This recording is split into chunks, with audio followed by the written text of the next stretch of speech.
Hi అండి, welcome to Sweety kitchen. నేను మీ బాను. ఈరోజు వీడియోలో ఇడ్లీలు బాగా మెత్తగా సాఫ్ట్గా దూదిలాగా రావాలంటే, బాగా తెల్లగా కూడా రావాలంటే ఎలా ప్రిపేర్ చేసుకోవాలా అనేసి ఈ వీడియోలో డీటెయిల్గా షేర్ చేస్తున్నానండి. వీడియోని ఫుల్గా చూసి నచ్చినట్లయితే మీరు కూడా తప్పకుండా ట్రై చేయండి. అలాగే మీకు ఎలా కనిపించిందో ఈ వీడియో గురించి మీ ఒపీనియన్ని నాతో షేర్ చేసుకోండి. అలాగే నచ్చినట్లయితే ఒక్క లైక్ చేయండి. మీరు చేసే లైక్స్ వల్ల నేను నెక్స్ట్ వీడియో చేయడానికి కొద్దిగా మోటివేషన్గా ఉంటుంది. చాలామందికి ఇడ్లీలు బాగా హార్డ్గా గట్టిగా రాళ్ళలాగా వస్తుంటాయి అంటుంటారు. అలా కాకుండా ఇక్కడ చూపించిన విధంగా బాగా స్పాంజీగా బాగా సాఫ్ట్గా తెల్లగా దూదిలాగా రావాలంటే కొన్ని టిప్స్ ఉంటాయండి. ఆ టిప్స్ కనుక ఫాలో అవుతూ ప్రిపేర్ చేశారంటే మీకు కూడా చక్కగా పర్ఫెక్ట్గా ఇక్కడ చూపించిన విధంగా బాగా సాఫ్ట్గా ఇడ్లీలు అయితే వస్తాయి. అలాగే తెల్లగా మల్లెపూల్లాగా వస్తాయండి. చాలా బాగుంటాయి. నోట్లో పెట్టుకుంటే కరిగిపోతాయేమో అన్నంత సాఫ్ట్గా అయితే ఉంటాయి. మరి ఆలస్యం చేయకుండా ఎలా ప్రిపేర్ చేసుకోవాలో చూసేద్దాం, వచ్చేయండి. ముందుగా ఒక మిక్సింగ్ బౌల్ తీసుకొని అందులోకి 1 కప్పు మినపగుళ్ళు అయితే తీసుకోవాలి. అదే మినపప్పు తీసుకునేటట్టుంటే 1.5 కప్పు తీసుకోవాలండి. అలాగే 1/2 కప్పు సగ్గు బియ్యాన్ని వేసుకోవాలి. ఇప్పుడు నీళ్ళు వేసుకొని ఒక 2-3 సార్లు బాగా కడుక్కోవాలి. చూడండి, ఇక్కడ చూపించిన విధంగా చేత్తో నలుపుకుంటూ ఒక 2-3 సార్లు ఈ ప్రాసెస్ కడుక్కున్నామంటే సరిపోతుంది. ఇప్పుడు నీళ్ళు వేసుకొని మూత క్లోజ్ చేసుకొని 4-5 గంటల సేపు నానబెట్టుకుందాం. ఇంకొక మిక్సింగ్ బౌల్ తీసుకొని అందులోకి 3 కప్పుల ఇడ్లీ రవ్వ అయితే వేసుకోవాలి. చాలామంది చేసే తప్పు ఇదేనండి. పప్పు మాత్రానికి నానబెట్టుకొని పప్పు రుబ్బుకునే టైంలో రవ్వని వేసుకొని మిక్సీ అయితే పట్టుకుంటారన్నట్టు. మనం రవ్వని కూడా పప్పు నానబెట్టుకునే టైంలోనే ఒక 2 సార్లు బాగా కడిగేసుకొని 4-5 గంటల సేపు రవ్వని కూడా నానబెట్టుకోవాలి. చూడండి, 4-5 గంటల తర్వాత చూపిస్తున్నాను. పప్పు కానీ సగ్గుబియ్యం కానీ బాగా చక్కగా నానినాయి కదా. ఈ విధంగా పప్పుని రవ్వని ఒకేసారి నానబెట్టుకోవడం వల్ల మనకి ఇడ్లీలు అనేవి బాగా సాఫ్ట్గా వస్తాయండి. పప్పుని ఇప్పుడు మిక్సీ జార్లోకి వేసేసుకొని మిక్సీ అయితే పట్టుకుందాము. చాలామంది చెప్తారు గ్రైండర్లో రుబ్బుకున్న పిండికే ఇడ్లీలు బాగా మెత్తగా సాఫ్ట్గా దూదిలాగా వస్తాయంటారు. మిక్సీలో వేసుకున్న ఇడ్లీలు కూడా అలాగే వస్తాయండి. మనం పిండి రుబ్బుకునేతోనే ఉంటుంది. మనకి ఈ మినపప్పు పిండి అనేది బాగా మెత్తగా రుబ్బుకోవాలి, క్రీమీ టెక్స్చర్ లాగా వచ్చేలాగా. అప్పుడే మనకి ఇడ్లీలు అనేవి బాగా సాఫ్ట్గా వస్తాయి. ఈ విధంగా ఒక గిన్నెలోకి తీసేసుకోవాలి. ఇది మినపగుళ్ళ పిండి అనేది మొత్తం ఇందులోకి వేసేసుకొని ఇప్పుడు నానబెట్టుకున్న రవ్వని నీళ్ళని పిండేసుకొని వేసుకోవాలి. మరీ గట్టిగా పిండకుండా నార్మల్గా పిండేసి ఇందులో అయితే వేసేసుకుందాం. మనకి రవ్వని కూడా నానబెట్టుకోవడం వల్ల రవ్వ బాగా నానేసి మనకి ఇడ్లీలు అనేవి బాగా ప్లఫీగా బాగా సాఫ్ట్గానే వస్తాయండి. రవ్వను వేసుకున్న తర్వాత ఈ విధంగా బాగా చేత్తో ఒకసారి బాగా మిక్స్ చేసుకొని పిండి అనేది నేను ఇక్కడ చూపించిన విధంగా బాగా బీట్ చేసుకోవాలి. అప్పుడే మనకి పిండి అనేది బాగా ప్లఫీగా వస్తుందండి. ఈ విధంగా ప్లఫీగా రావడం వల్ల మనకి ఇడ్లీలు కూడా బాగా అంతే సాఫ్ట్గా అంతే ప్లఫీగా వస్తాయి. చూసారు కదా, ఇక్కడ చూపించిన విధంగా ఒక 2-3 నిమిషాలు ఈ విధంగా బాగా చేత్తో మిక్స్ చేసుకున్నారంటే సరిపోతుంది. ఇప్పుడు ఓవర్ నైట్ పులియడానికి పెట్టుకుందాం.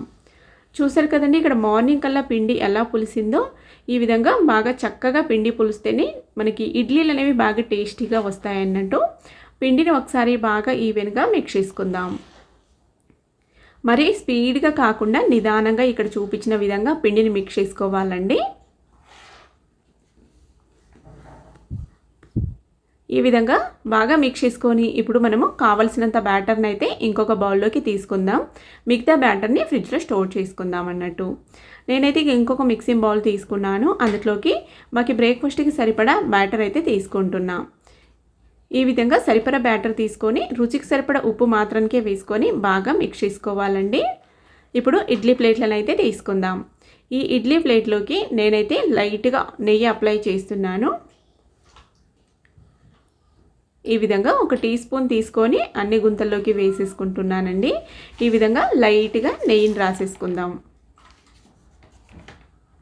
ఈ విధంగా నెయ్యి కానీ ఆయిల్ కానీ వేసుకోవడం వల్ల ఇడ్లీలు కూడా బాగా రుచిగా వస్తాయి అన్నట్టు, టేస్టీగా. నచ్చితే వేసుకోవచ్చు, లేకపోతే స్కిప్ చేసేయచ్చండి. నేను పిల్లలకి ఎలాగో ఇడ్లీ పైన వేస్తాం కదా అనేసి నేనైతే ఈ విధంగా ప్లేట్లకి రాస్తున్నాను. ఇప్పుడు ఈ బ్యాటర్ అయితే వేసేసుకుందాం. బ్యాటర్ కన్సిస్టెన్సీ కూడా చూడండి, ఇక్కడ చూపించిన విధంగా ఉండాలి. మరీ లూజ్గా ఉండొద్దు, మరీ థిక్గా కూడా ఉండొద్దు అన్నట్టు. ఈ కన్సిస్టెన్సీ ఉంటే మనకి ఇడ్లీలు అనేవి సాఫ్ట్గా వస్తాయి. ఇదే విధంగా 2 ప్లేట్లోకి వేసేసుకుందాం. చాలామంది మరీ గట్టిగా చేసుకుంటూ ఉంటారు బ్యాటర్ని. అలా చేసుకోవడం వల్ల కూడా ఇడ్లీలు అనేవి బాగా గట్టిగా వస్తాయండి, హార్డ్గా అన్నట్టు వస్తాయి, సాఫ్ట్గా కాకుండా. ముందుగా ప్రీ హీట్కి అయితే నేనైతే నీళ్ళైతే పెట్టుకున్నానండి ఇడ్లీ స్టాండ్లో. అందులోనే ప్లేట్లు అయితే సెట్ చేసుకుంటున్నా. ఒక ప్లేట్ పెట్టిన తర్వాత ఆ ప్లేట్ పైన హోల్స్ ఉంటాయి కదా, ఆ హోల్స్కి ఇంకొక ఇడ్లీ ప్లేట్ వచ్చేలాగా పెట్టుకోవాలండి. అలాగైతేనే మనకి చక్కగా స్టీమ్ అవుతాయి. ఒక 10 నిమిషాలు స్టీమ్ చేసుకున్నామంటే చూడండి ఈ విధంగా అయితే స్టీమ్ అవుతాయి. చాలా తొందరలోనే స్టీమ్ అవుతాయండి, ఎక్కువ టైం కూడా తీసుకోవు. ఈ విధంగా మనకి పిండి ఏమి అంటుకోకుండా వస్తే బాగా స్టీమ్ అయినట్టు. ఒక 5 నిమిషాలు అలాగే వదిలేసి 5 నిమిషాల తర్వాత ప్లేట్ తీసుకొని సర్వ్ చేసేసుకోవడమే అన్నట్టు. మనకి ఇక్కడ ప్లేట్ కూడా అంటుకోకుండా చూడండి ఎంత ఈజీగా ఊడొచ్చేస్తున్నాయి ఇడ్లీలు. చూడండి బాగా ప్లఫీగా బాగా సాఫ్ట్గా అయితే ఉన్నాయండి, తెల్లగా మల్లెపూలాగా అయితే. చూస్తున్నారు కదా మీరే. మనకి స్పూన్ సహాయం కూడా అవసరం లేదండి ఇడ్లీలు తీసుకోవడానికి, చేత్తోనే తీసుకోవచ్చు. అంత సాఫ్ట్గా అలాగే అంత బాగా వచ్చాయి అన్నట్టు పర్ఫెక్ట్గా. ఒక ప్లేట్లోకి అయితే సర్వ్ చేసేసుకుందాం. ఈ విధంగా సర్వింగ్ ప్లేట్లోకి సర్వ్ చేసుకొని నేనైతే ఇక్కడ పల్లి చట్నీ కాంబినేషన్ అయితే తీసుకున్నానండి. టేస్ట్ అయితే చాలా బాగున్నాయి.